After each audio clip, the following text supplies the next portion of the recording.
Alléluia.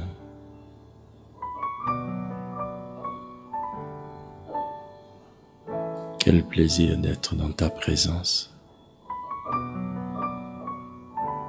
Nous sentir couverts sous ta gloire, ta protection, ta sécurité. Quelle merveilleuse sensation. Je viens prier pour tous ceux et celles qui se tiennent maintenant en ta présence pour écouter ta parole. Tes serviteurs, tes servantes, ceux que tu as choisis sans le consentement humain, mais par ta souveraineté. Tu les as désignés afin de faire quelque chose sur cette terre, de jouer un rôle important suivant tes desseins. Je prie que le message de la parole du prédicateur de ce matin édifie davantage les porteurs de la bonne nouvelle, selon qu'il est écrit: comment seront-ils si personne ne prêche? À combien, ô Dieu, plus forte raison, devions-nous nous préparer et être conscients du rôle à jouer, car si nous ne prêchons pas, les Écritures disent, comment croiront-ils? Comment croiront-ils? Bénis tes serviteurs, les oins qui nous suivent, ceux qui sont appelés et ceux qui sont dans leur appel. Merci de tout cœur. Que toute la gloire te revienne. Au nom de Jésus-Christ, Amen. Que Dieu vous bénisse.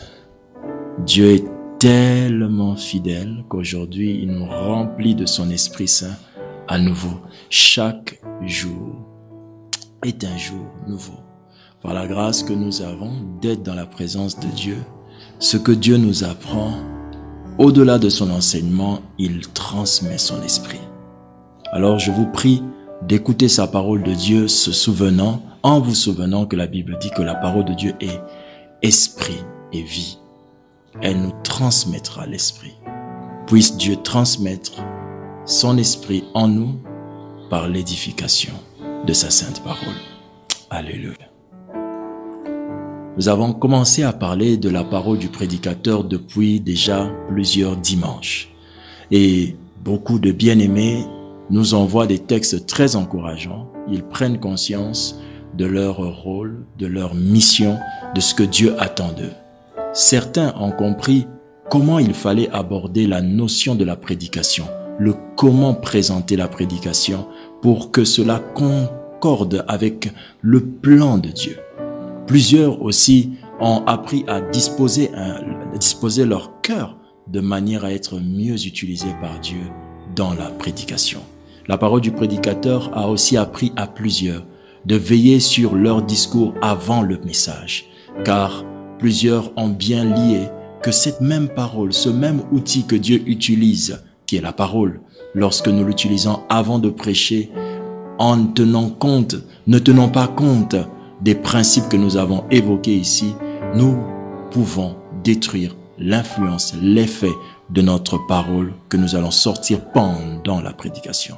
Et nous avons aussi expliqué que pendant la prédication, il y a des choses qu'il faudrait veiller. Il faudrait veiller sur ces choses afin que votre prédication puisse atteindre l'objectif de Dieu.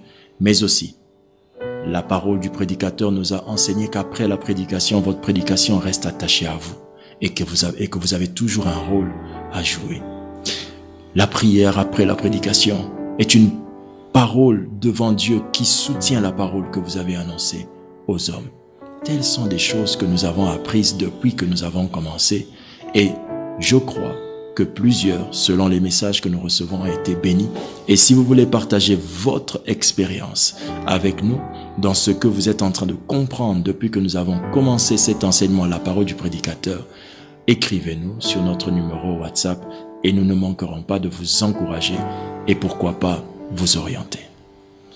Dimanche précédent, nous avons évoqué les différentes sources qui empoisonnent la parole du prédicateur. nous avons fait remarquer qu'un prédicateur, lorsqu'il prêche, il n'est pas en train de puiser la force de sa prédication au moment où il prêche. Mais certaines choses en dehors de sa prédication peuvent empoisonner l'exercice de la prédication. Parmi ces choses, nous avons évoqué et présenté que la parole qui sort de notre bouche tire des origines quelque part. Parmi les origines, nous avons cité la source de notre pensée. La pensée est la source de nos paroles. La parole est définie souvent comme étant une pensée exprimée, une pensée ayant une voix. Une pensée est dite à haute voix. La prédication donc puise la source de sa vie dans nos pensées. Et si nos pensées sont souillées, si nos pensées ne tiennent pas compte de principes de pureté, de sanctification, ces pensées ont la force de détruire la parole du prédicateur. Vous êtes prédicateur, veillez sur vos pensées. Et nous l'avons présenté de long en large le dimanche passé. Vous pouvez suivre l'enseignement précédent pour mieux comprendre là où nous allons si vous n'avez pas suivi le dimanche précédent. Aujourd'hui, on va clôturer ce point de la pensée, la source de la pensée, et nous introduirons la prochaine source qui est la source de la voix de Dieu. La source de la pensée. Lorsque nous avons cité plusieurs désirs de l'homme qui empoisonnent la pensée de l'homme et qui fait que la parole qui sort de sa bouche soit contaminée par la qualité de pensée qui anime l'homme. Nous avons présenté comment certaines pensées, par exemple orgueilleuses, peuvent pousser quelqu'un à dire « Je vais prêcher aujourd'hui. Aujourd'hui, ils vont savoir que moi, je connais. » Et que cette phrase que vous dites dans votre cœur, que personne n'a entendue, peut empoisonner votre merveilleux exposé, votre prédication. Vous comprendrez cela simplement plus tard en voyant que vous prêchez tellement bien, mais peu de résultats. Et toutes ces choses ont des significations, ont des sources qui les empoisonnent. La pensée peut empoisonner votre prédication. Aujourd'hui, nous allons clôturer sur ce point pour vous demander ou vous expliquer comment sortir de ces pensées qui empoisonnent la parole du prédicateur.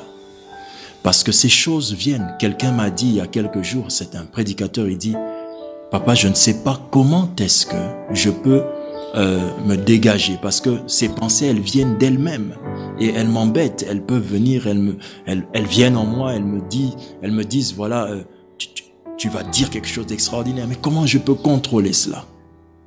Et nous avons parlé avec lui et nous lui avons présenté des choses qu'il pouvait faire, des simples conseils qu'il pouvait faire pour l'aider à ne plus penser à ce genre de choses. Mais aujourd'hui, avant que je ne donne d'autres conseils, laissez-moi vous expliquer bibliquement parlant comment sortir des pensées qui empoisonnent la parole du prédicateur.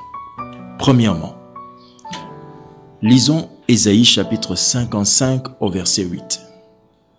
Ésaïe 55 au verset 8.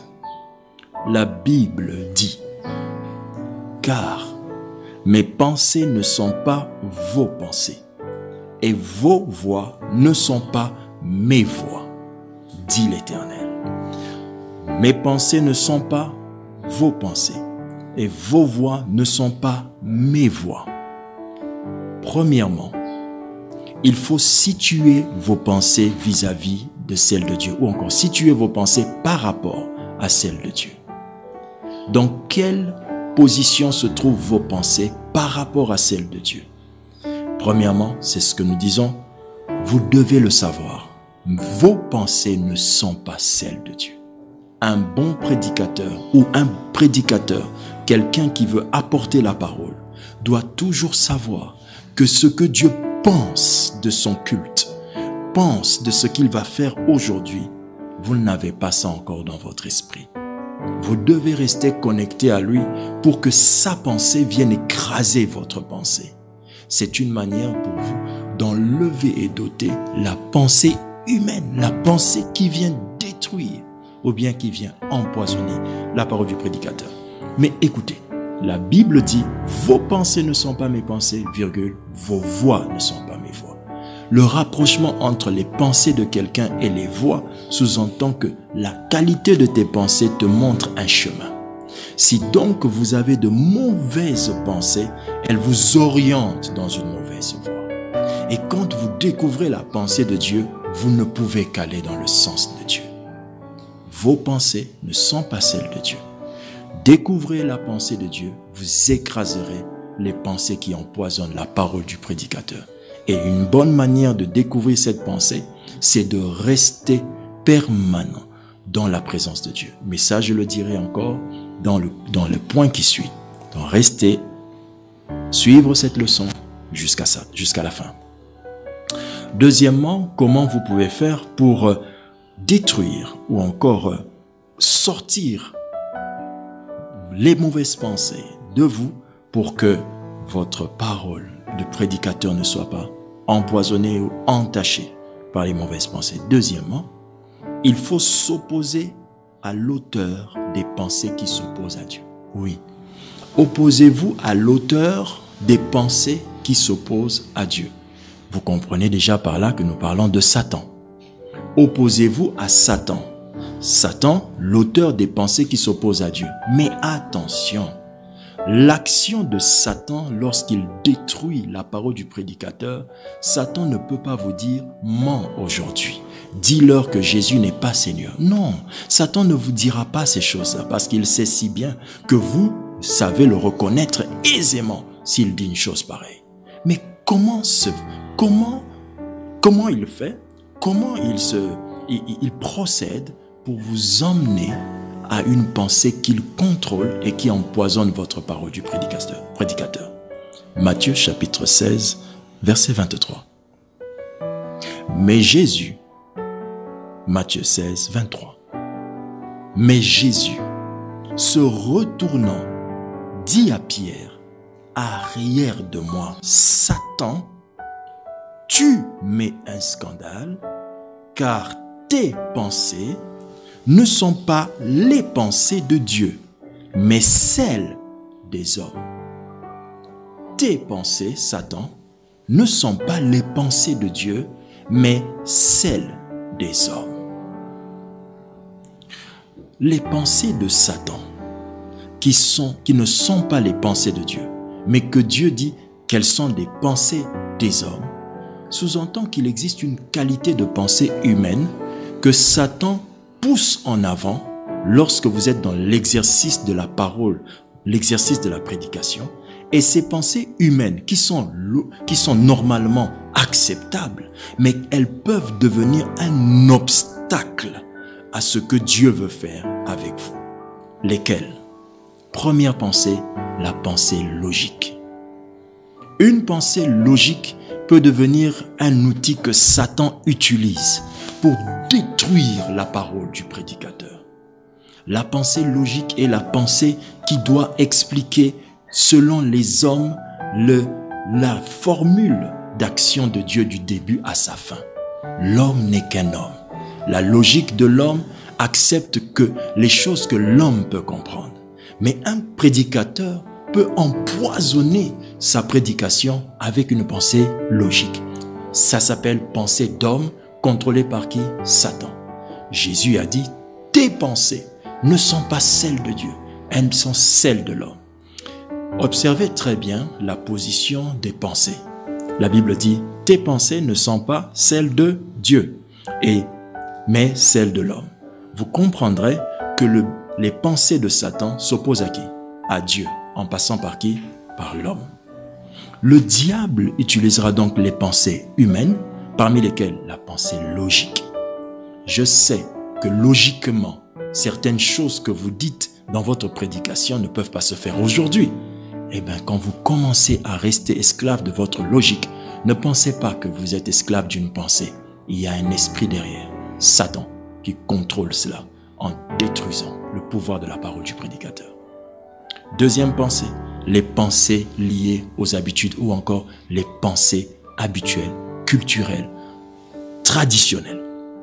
Tout ce qui fait passer, tout ce qui fait partie de votre culture, de ce que vous avez appris depuis l'enfance, tout ce qui fait partie de vos habitudes, sont des pensées qui peuvent être très bien acceptées parce que ce ne sont pas des pensées directement négatives. Elles sont des pensées liées à ton éducation. Elles sont des pensées liées à tes habitudes. D'habitude, à la maison, lorsque vous voulez manger, vous achetez le pain et vous revenez avec le pain, vous le coupez, vous le partagez. Mais la pensée de Dieu dit, qu'avez-vous à la maison? Un morceau de pain, je vais le multiplier et chacun aura son pain. Voyez-vous ce qui se passe?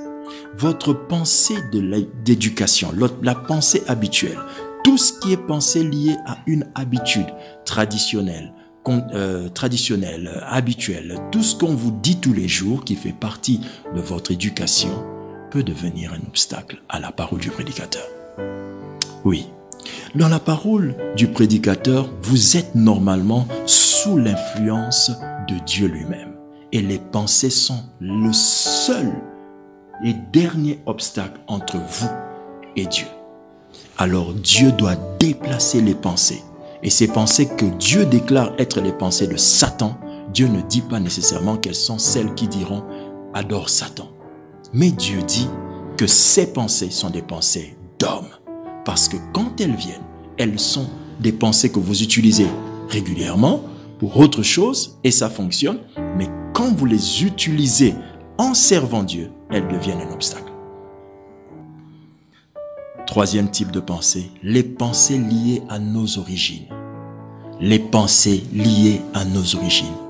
Au-delà de notre éducation, au-delà de toutes ces choses, les origines ici, j'aimerais dire, les origines ici, les choses que j'ai déjà vues dans mes origines, peuvent devenir des pensées qui s'opposent à l'action de Dieu. Les pensées liées à vos origines font que quand vous êtes par exemple un homme, ces pensées d'origine sont très rapprochées aux pensées habituelles ou bien traditionnelles. Mais je vais ici soulever le point que les pensées d'origine sont souvent des pensées liées au cadre dans lequel vous avez évolué. Lorsque vous avez évolué dans un cadre dans lequel, par exemple, les choses étaient faciles, vous êtes un prédicateur, votre origine était une origine de prospérité et de richesse, vous risquerez de parler aux gens avec beaucoup de dédain quand vous parlerez de Dieu par rapport à sa prospérité. Exemple, vous pourrez dire à certaines personnes, « Frère, je ne comprends pas comment est-ce que toi tu peux rester dans la pauvreté ainsi, mais tu es un malheureux. » Ce qui vous fait parler ainsi, c'est votre propre origine. Et c'est pourquoi très souvent l'homme qui a connu, qui veut servir Dieu, ou l'homme que Dieu utilise, Dieu le brise d'abord, afin que la personne qui apporte la parole n'ait pas des origines qui s'opposent à ce que Dieu va faire par elle. Votre prédication trouve un obstacle dans vos origines. Vos origines qui étaient opulentes, vos origines qui étaient peut-être gracieuses et pleines de prospérité, ne doivent pas venir détruire votre parole du prédicateur en enlevant sur cette parole la miséricorde et la compassion. Vous devez tenir compte que ce que vous avez vécu, ce n'est pas le sujet quand vous prêchez. Quand vous apportez la parole du prédicateur, le concerné, la personne à qui vous parlez, c'est l'âme qui vous écoute.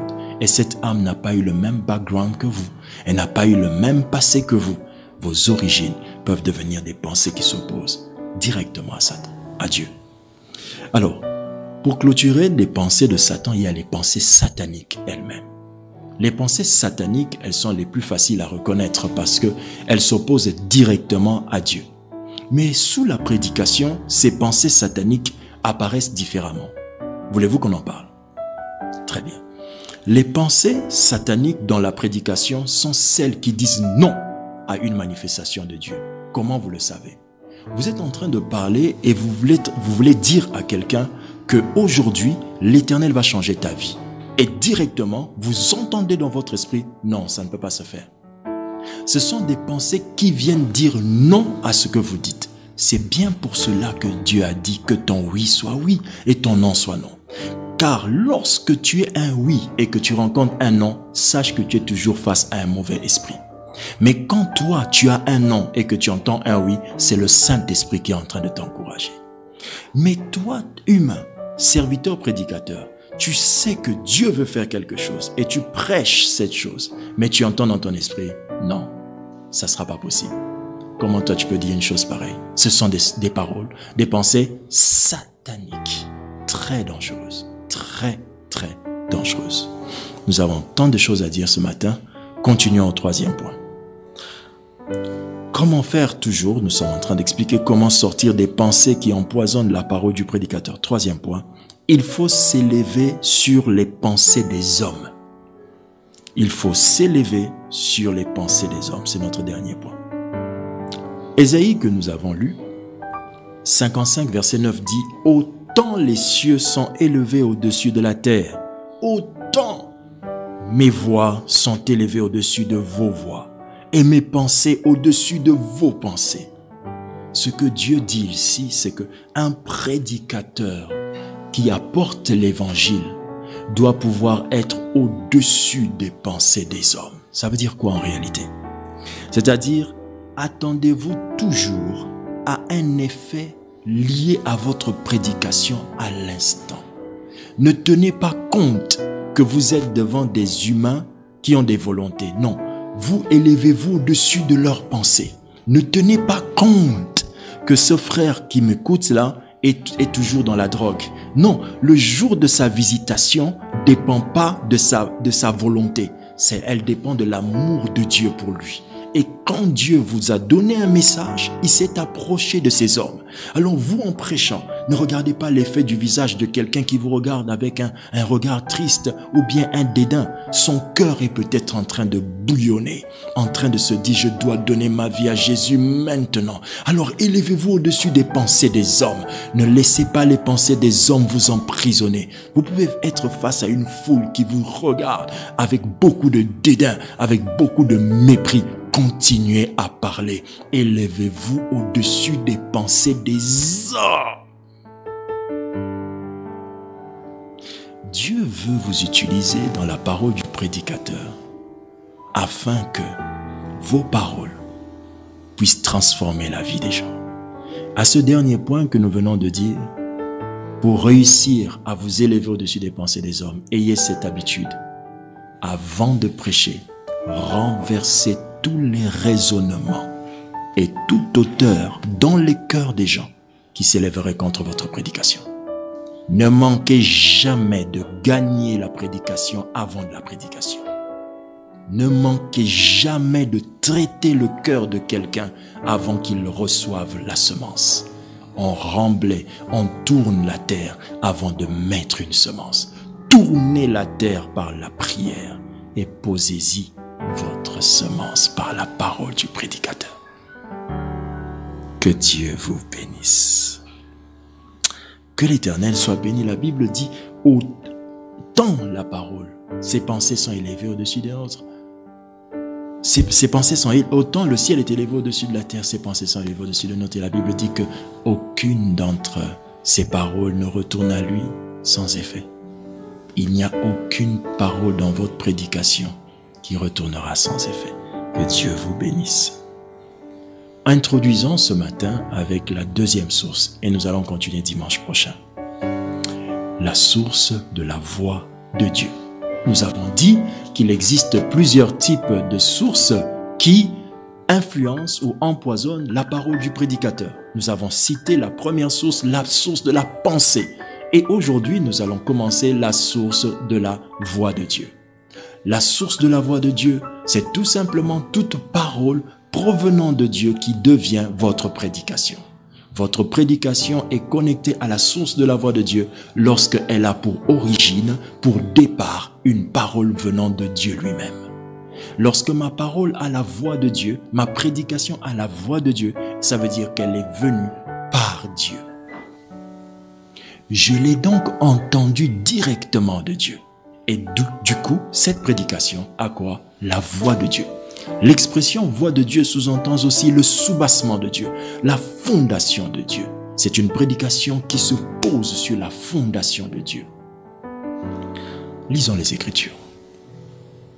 Le livre de Jean, chapitre 10, verset 27, dit ceci. « Mes brebis entendent ma voix, je les connais et elles me suivent. » Alléluia. « Mes brebis entendent ma voix, virgule. Je les connais. On va parler de ça, virgule. Et elles me suivent. La voix de Dieu, qui est une source à la prédication que vous allez annoncer, si vous ratez la voix de Dieu, les personnes à qui Dieu voulait parler n'entendront pas la voix du Seigneur. La Bible dit, je les connais. Toute prédication qui n'est pas venue de la voix de Dieu n'a pas une personne à qui elle s'adresse. Pour que la prédication que vous ayez soit adressée à quelqu'un, il faut qu'elle vienne de la voix de Dieu. Car mes brebis entendent ma voix, je les connais. Donc, toutes les fois qu'une parole de prédicateur est issue de la voix de Dieu, la parole est sortie de Dieu, sachez que les personnes qui sont là ne sont pas venues par hasard. Jésus les connaissait. Jésus les a invitées. Elles sont là par une invitation souveraine qui les a placées là. Ne vous dites pas ce message ne les concerne pas. Au contraire, ce message, il est effectivement bien tombé pour eux. À savoir, première chose que vous devez savoir, lorsque la parole du prédicateur ne vient pas de la voix de Dieu, alors ceux qui écoutent le prédicateur seront privés de trois choses. Lorsque la parole du prédicateur ne vient pas de la voix de Dieu, ceux qui écoutent ce prédicateur sont privés de trois choses. Lesquelles? Première chose, elles seront privées de la conviction. La conviction dans le sens que elles n'auront pas cette confirmation de l'âme qui leur fait savoir qu'elles sont en train d'écouter qui? Dieu. La Bible déclare que les apôtres les disciples étaient avec Jésus d'Emmaüs et ils ont témoigné en disant, les disciples d'Emmaüs étaient avec Jésus, ils ont témoigné en disant, ne sentions-nous pas du feu dans notre cœur? Voilà. La parole du prédicateur, quand elle vient de la voix de Dieu, elle vient avec le pouvoir de convaincre une personne qu'elle est en train d'écouter qui? Dieu. Et si vous avez une prédication qui ne vient pas de la voix de Dieu, les personnes qui vous écouteront n'auront pas cette conviction d'être devant Dieu. Deuxième chose, quand votre prédication ne vient pas de la voix de Dieu, les personnes qui vous écoutent n'auront pas la direction. La deuxième chose que fait une prédication qui vient de la voix de Dieu, c'est de donner une direction. La Bible dit, mes brebis entendent ma voix et font quoi? Me suivent. Donc, je montrerai une direction. La parole du prédicateur qui vient de la voix de Dieu vient avec une direction. Mais quand vous n'avez pas la parole qui est fondée sur la voix de Dieu, les gens qui vous écouteront n'auront aucune direction, aucun sens à prendre. Cela se manifeste souvent par un manque de décision vis-à-vis du message qu'ils ont entendu. Et quand une personne a écouté un message qui vient de la voix de Dieu, ça suscite des résolutions dans son cœur. 3. Une parole qui ne vient pas de la voix de Dieu manque, je peux appeler ça comme ça, des fruits ou encore la fructification. Manque les fruits, manque une production. C'est-à-dire, les personnes qui écoutent un message qui ne vient pas de la voix de Dieu n'auront pas la capacité de vivre ce message. Absolument. Ils seront incapables de faire ce que vous avez dit. Parce que le message n'est pas venu d'un arbre avec une sève, d'une plante avec une sève, d'un arbre avec des racines qui se nourrissaient de la voix de Dieu. Du coup, les personnes ne peuvent pas donner de fruits. Et elles sont en train de vous suivre, d'écouter un bon message, mais qui n'a pas pu leur donner la force de faire ce que vous avez dit. La Bible dit ceci. J'ai la volonté, mais je n'ai pas le pouvoir de faire le bien. Le pouvoir de faire le bien vient par une prédication qui est fondée sur la voix de Dieu.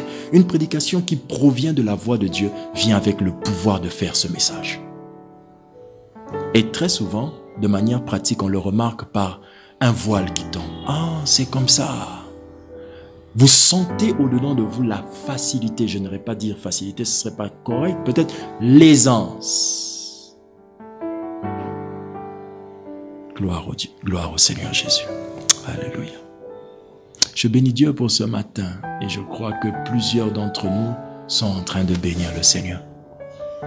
Deuxième chose à savoir, la voix de Dieu est une source intarissable qui définit la puissance de la parole du prédicateur.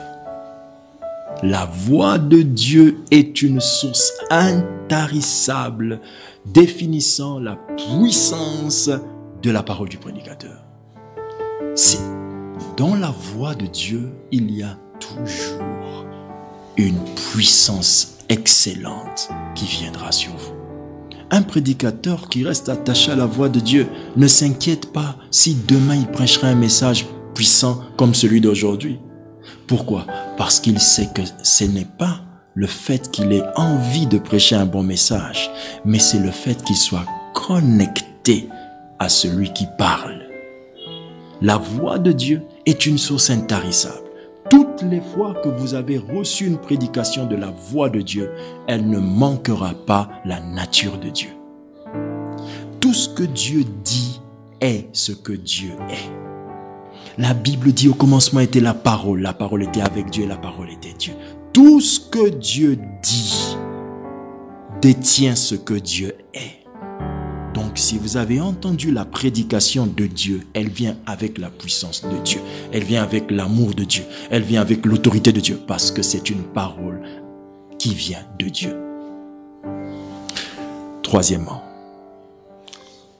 la voix de Dieu s'attache à la parole du prédicateur par trois choses. La voix de Dieu s'attache à la parole du prédicateur par trois choses ou par trois moyens. Quand nous disons que vous devez prêcher la parole du prédicateur doit sortir en s'attachant à la source de la voix de Dieu, vous vous attachez à cette source par trois moyens. Il existe donc trois moyens. Je suis en train d'aider quelqu'un à comprendre ce que nous allons dire parce que c'est maintenant que tu es censé tendre ton oreille parce que ce que nous allons dire, c'est ça qui connecte tes prédications à la voix de Dieu. Premièrement, la révélation de Dieu. Premièrement, la révélation de Dieu. La révélation de Dieu est une parole qui provient de Dieu, sans avoir au-dedans de votre cœur un passé. La révélation de Dieu est une parole qui vient de Dieu, sans avoir dans votre cœur un passé. Pourquoi? C'est quelque chose ce n'est pas une chose que vous ruminez depuis.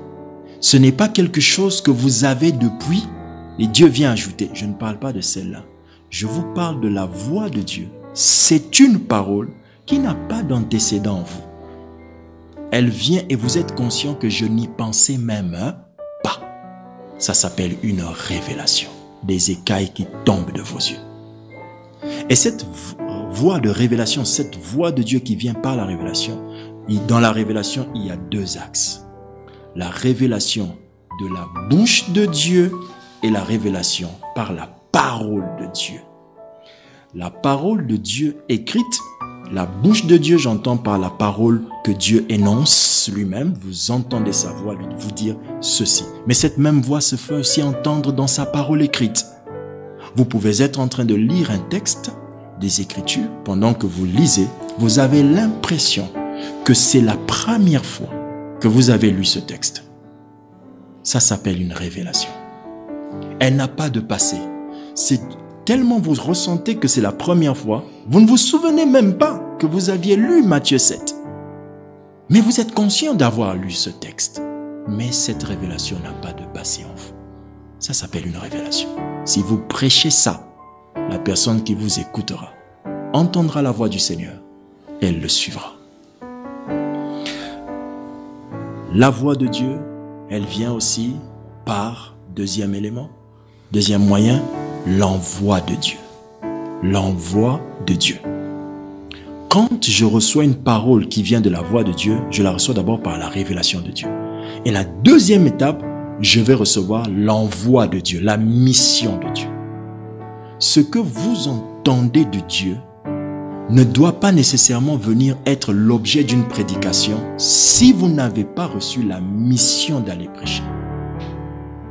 Ce que vous entendez de Dieu ne doit jamais être directement dans votre tête comme étant ce que Dieu veut que je prêche. Sinon, vous allez dire aux gens ce que Dieu vous a dit à vous. Il y a des choses que le peuple que vous dirigez, que vous suivez ou bien avec lequel vous partagez la parole de Dieu, ils ne sont pas censés l'entendre. Mais ce message que vous apportez était le vôtre. Qu'est-ce qui s'est passé? Vous êtes allé sans avoir reçu la mission de Dieu, l'envoi de Dieu. Cela se manifeste comme ceci de manière pratique. Je lis ma Bible. Oh, alléluia. Oh, Jésus. J'encercle. Oh là là. Je prends mon bloc-notes. Oh, Jésus. Seigneur, c'est pas possible. Oh mon Dieu. Pendant tout ce temps, je n'ai aucun rapprochement avec le peuple. Tout se passe de Dieu à moi. Au moment où cette révélation commence à prendre la direction du peuple, c'est ça, commencer à recevoir l'envoi de Dieu. Vous recevez pour vous et vous l'entendez aller vers ce peuple. Vous avez ce qu'on peut appeler une conviction. Voilà la réponse. Ceci va aider mon frère. Oh! Quand vous l'avez lu, vous avez fait « Oh Seigneur, merci ». Ah, Joseph. Ça, c'est Joseph. Vous avez l'envoi de Dieu. Après avoir reçu l'envoi de Dieu, est-ce que c'est tout? Non, vous devez avoir la troisième chose pour que cette voix de Dieu ait l'impact dans votre parole de prédicateur. Troisième chose, le temps de Dieu. Car je peux avoir reçu une révélation, savoir à qui elle s'adresse, mais ne pas le dire au bon moment. Je venais de dire ce matin à quelqu'un, 1 minute de patience dans la présence de Dieu, c'est toute une éternité. Quand Dieu vous dit, tais-toi, écoute, 1 minute vous paraîtra une éternité. Parce que en Dieu, le fait que 1000 ans soient comme un jour, la minute, elle est d'une valeur, vous la sentirez longue. Parce qu'en 1 minute dans la présence de Dieu, vous pouvez capter et comprendre plein de choses à la fois. Maintenant, vous avez reçu la révélation, vous avez reçu l'envoi, vous savez là où ça va aller. Vous attendez le go. Le temps de Dieu. Maintenant. Dis-le maintenant. Regardez une personne à qui s'adresse une parole que vous connaissez, sans parler de cette parole à la personne, vous demande un cœur patient. Soyez patient. Il ne s'agit pas de faire des démonstrations. Il ne s'agit pas d'impressionner les gens. Il s'agit ici d'apporter la parole qui vient de la voix de Dieu. Dieu a tant aimé le monde depuis que la création a commencé. Mais il n'a pas donné son fils au temps d'Abraham. Parce que ce n'était pas le temps d'envoyer son fils. Le fait que Dieu ait tant aimé et su même à qui il voudrait témoigner son amour ne voulait pas dire qu'il fallait envoyer Jésus au temps de Moïse.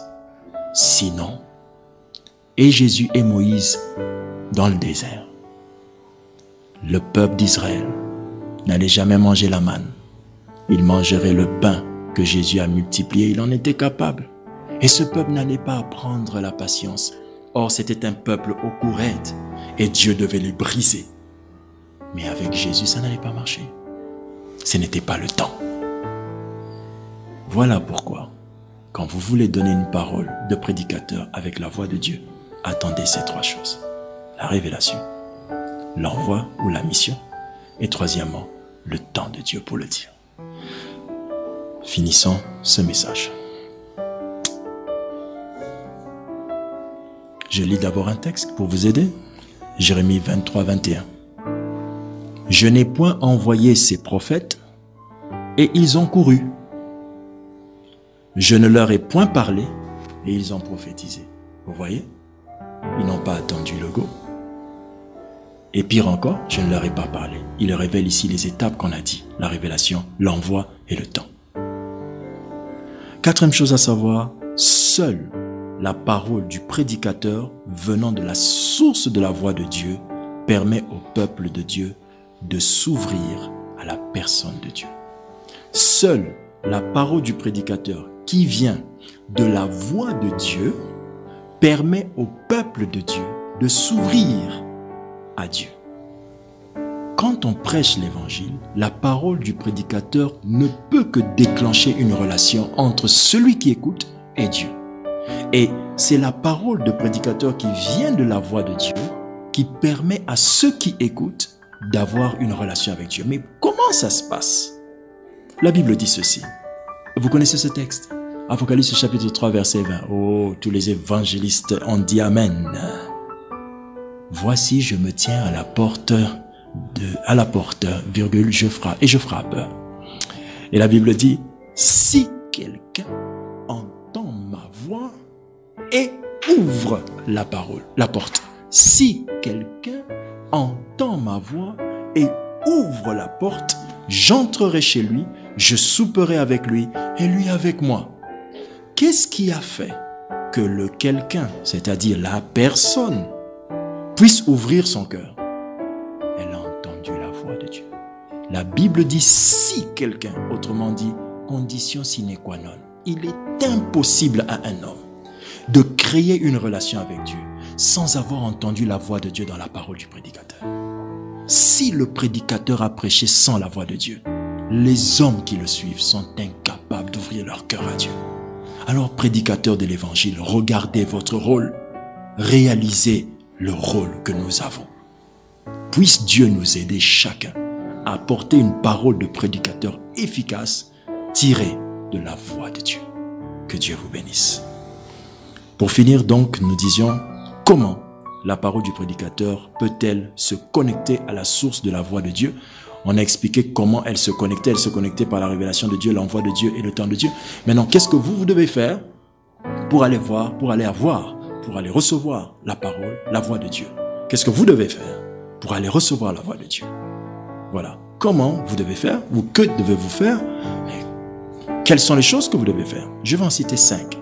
Je peux intituler ma question de 1000 manières différentes. 5 choses que tu dois faire pour recevoir la voix de Dieu, pour écouter la voix de Dieu.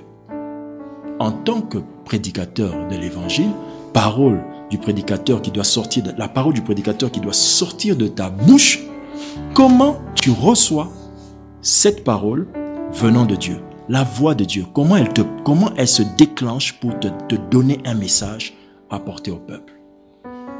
Voilà 5 choses que tu dois faire. Ça, tout ce que nous allons citer ne dépendra pas de Dieu, dépendra de vous. Parce que Dieu veut déjà parler. Dieu est la parole. Dieu n'est pas le silence, il est la parole. Donc, Dieu aime parler. Si on ne l'entend pas parler, c'est nous qui ne sommes pas là où il est, c'est nous qui ne l'entendons pas. Mais lui, il aime parler. Ok? Voici les 5 points. 5 choses que vous allez faire et vous allez, à partir d'aujourd'hui, vous entendrez la voix de Dieu vous donner tout ce qu'il faut dire dans la parole du prédicateur. Première chose, restez dans l'atmosphère de l'adoration de Dieu. Restez dans l'atmosphère de l'adoration de Dieu. Frère, Dieu ne parle pas à n'importe qui. Quand Dieu décide de parler, Dieu a différentes catégories de paroles qui sortent de sa bouche. Il peut parler à son peuple, il peut parler à son messager. Quand il parle à son peuple, il peut vous utiliser comme un âne. C'est-à-dire, vous êtes juste porteur d'un message, mais vous-même, vous n'entrez pas dans ce message. Paul a dit, nous prêchons à plusieurs, il faut éviter que nous les fassions, que nous les poussions à entrer dans le royaume, et nous n'entrons pas. Donc il est possible que vous soyez en train de prêcher l'évangile, vous aidez plusieurs et vous ne vous aidez pas. Qu'est-ce qui fait ça? Parce que vous écoutez la voix de Dieu pour le peuple de Dieu. Mais Dieu ne vous parle pas à vous directement. Alors, une chose qui permet à quelqu'un d'écouter Dieu lui parler du fond de son cœur, c'est quand vous êtes dans l'atmosphère d'adoration. Quand 2 personnes s'aiment et qu'elles restent dans la présence, dans une même présence pendant longtemps, elles finissent par se dire tout ce qu'il y avait dans leur cœur. Le cœur de Dieu vous est dévoilé quand vous êtes dans l'adoration. C'est pourquoi, frère, n'ayez pas seulement un temps d'adoration que vous connaissez, ayez un esprit d'adoration. C'est-à-dire, prenez le temps, même quand ce n'était pas l'heure de votre adoration. Si cela monte dans votre cœur, je répète, une minute de patience, c'est beaucoup. Alors je vous assure, même si ce n'était pas votre programme, ce n'était pas le jour, ce n'était pas l'heure, mais si votre cœur a été touché et attiré dans l'adoration, allez-y.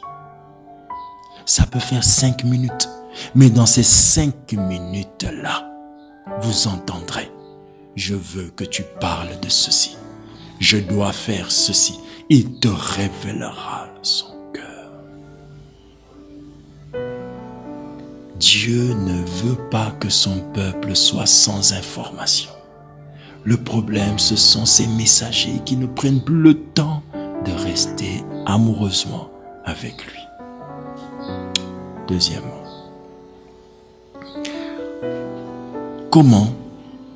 qu'est-ce que vous devez faire? En restant, je parle toujours des 5 choses que vous devez faire pour écouter cette voix de Dieu. Vous pouvez écouter la voix de Dieu en restant dans l'intercession pour le peuple de Dieu. En restant dans l'intercession pour le peuple de Dieu. Je dis souvent peuple de Dieu et l'œuvre de Dieu. Soyez en intercession pour le peuple de Dieu, virgule, je peux dire aussi, et l'œuvre de Dieu.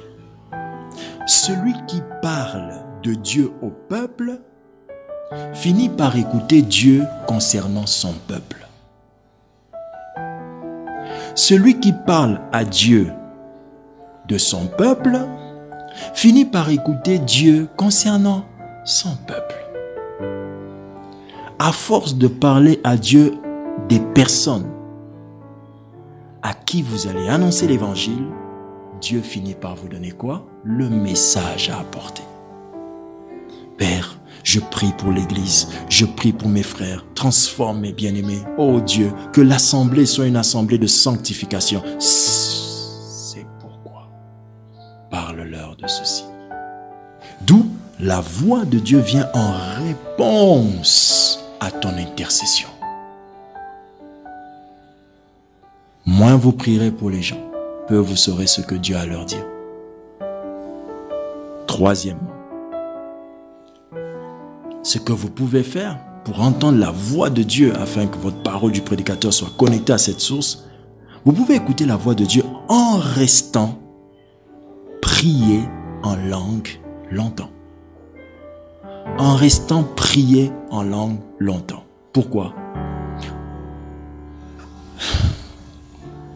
Pour ouvrir les mystères de Dieu, il faut fréquenter les mystères. Le parler en langue, nous l'avons dit dans notre enseignement précédent, la Bible dit que ce sont des paroles que personne ne comprend car nous disons des mystères. Et ce que Dieu a à vous dire sur le peuple est tout d'abord un mystère pour vous parce que vous ne le connaissez pas encore. Alors, puisque je ne connais pas encore quelque chose qui vient de Dieu, cette chose est pour moi comment? Un mystère.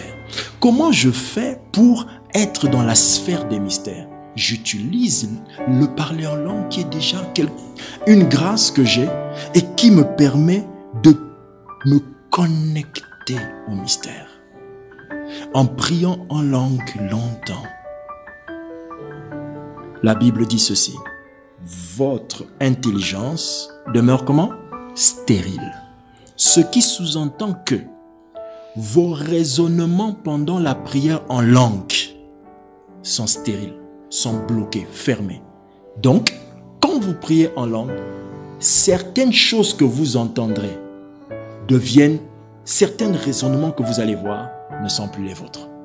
Le parler en langue devient l'anesthésie qui endort tes raisonnements et favorise au raisonnement de Dieu de se faire entendre. C'est le moment d'opération qui te fait dormir pour que tes pensées soient stériles et que celles de Dieu s'expriment. Quatrièmement, que devez-vous faire pour entendre la voix de Dieu,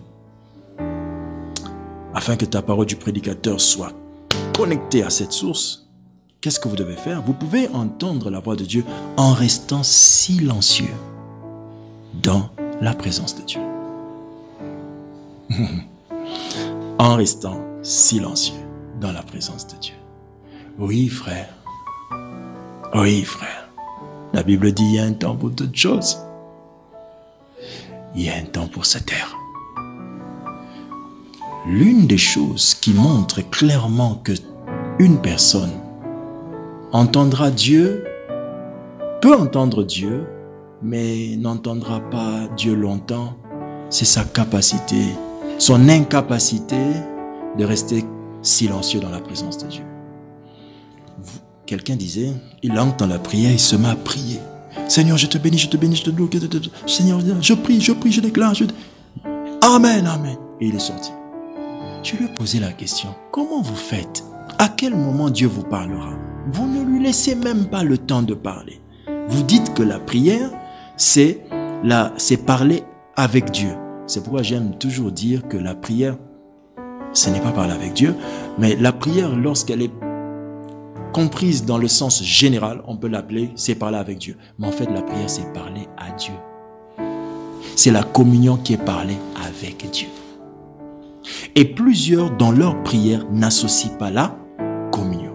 Du coup, ils parlent. Amen. J'ai prié. Ah bon? Tu as vraiment prié?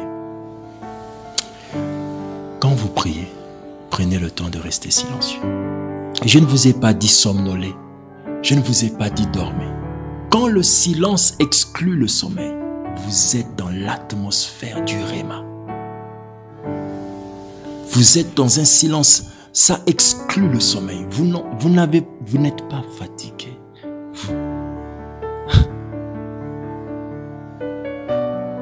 Mais vous êtes dans une atmosphère où toutes les notes de musique résonnent dans votre cœur. Certains mettent une musique instrumentale et toutes les notes de la musique commencent à résonner. Les accords, les touches vous parlent. Dans ce silence, vous entendrez, non pas ici, mais ici. Non pas ici, mais ici. Dans le fond de votre être, jaillissant des plus profonds de votre être, vous entendrez Dieu. Et lorsque Dieu vous parle avec sa voix, il commence par vous communiquer le sentiment de ce qu'il va dire. Le sentiment de ce qu'il va dire. La Bible dit Dieu est amour. Il vient avec le sentiment de ce qu'il va vous dire. C'est-à-dire, avant que Dieu vous dise un message qui condamnera le péché, vous sentirez d'abord sa tristesse. C'est la voix de Dieu que vous entendez. Quand Dieu veut vous donner un message d'impactation, vous sentirez son autorité. Vous sentirez son désir de passer à autre chose avant les paroles qui stipulent ce désir. Ça s'appelle la voix de Dieu. Et vous avez compris déjà que vous tous, vous avez ça. Mais que faites-vous? Vous arrêtez ça. Quand le sentiment vient, vous commencez à parler. Taisez-vous. Juste une minute. Finissons. Pour écouter la voix de Dieu, afin que votre parole du prédicateur soit connectée à la source de la voix, vous pouvez écouter la voix de Dieu en restant ou en posant, allais-je dire, des questions claires à Dieu. Oui, posez des questions claires. N'êtes-vous pas fatigué de lire le livre de Psaumes avec autant de détails que David dit à Dieu? J'invoque Dieu, je te loue, Seigneur, voilà, et il me dit et tout ça. Dieu peut parler clairement. Le problème, c'est que nous ne l'abordons pas avec des questions claires. quand vous êtes prédicateur de la bonne nouvelle, vous êtes en train peut-être, vous avez écouté la voix de Dieu. Dieu vous a dit, je veux ceci.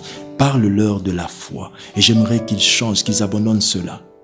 Quand ça s'arrête, n'ayez pas peur. Dites-lui. Et la suite.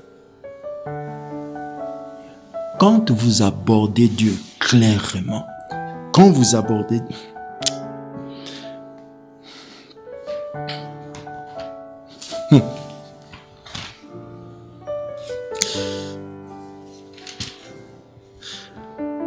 Prions un moment, j'ai quelque chose à vous dire. Cher Saint-Esprit, merci pour ta présence.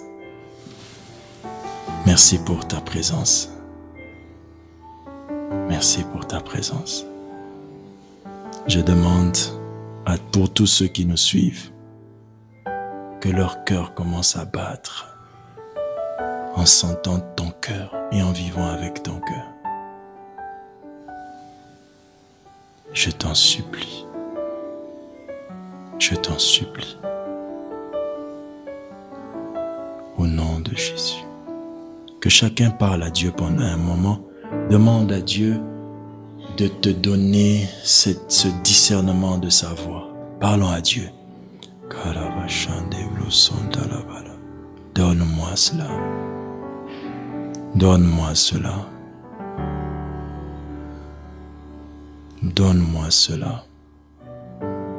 Je demande ce cœur sensible, conscient. Je t'en supplie. Donne-moi ce cœur. Donne-moi ce cœur. Donne-moi ce cœur. Dans le nom de Jésus. Merci Seigneur. Amen. Que Dieu vous bénisse. On va finir ce message avec le merveilleux verset biblique que je voulais vous donner pour vous expliquer pourquoi il faut parler clairement à Dieu. Ce texte a changé ma vie. Si vous avez l'habitude de suivre nos enseignements, vous l'entendrez régulièrement. Il a changé ma vie. La Bible dit dans le livre des Psaumes au chapitre 18, verset 26.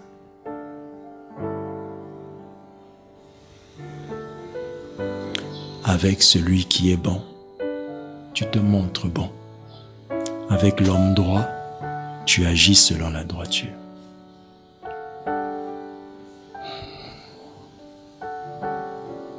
Avec celui qui est pur, tu te montres pur. Avec le pervers, tu agis selon sa perversité. Oh là là. Regardez. Avec celui qui pose des questions, tu réponds. Avec celui qui ne pose pas de questions, tu agis selon son silence. Avec celui qui veut plus comprendre, tu t'expliques. Avec celui qui a arrêté la prière, tu agis selon son arrêt. C'est vous qui définissez la profondeur que Dieu aura avec vous. Ce n'est pas Dieu qui ne veut pas vous emmener profond avec lui. C'est vous qui refusez d'aller en profondeur. Et vous privez à votre prédication, à votre parole du prédicateur, de la source de la voix de Dieu. Puisse l'Éternel nous bénir. Au nom de Jésus. Amen. Restez méditer sur ces choses. Prenez un temps. Nous commençons le deuxième culte ouvert à tous, le culte de découverte dans un moment. Mais vous pouvez rester pendant un temps en prière. Soyez bénis. À tout à l'heure.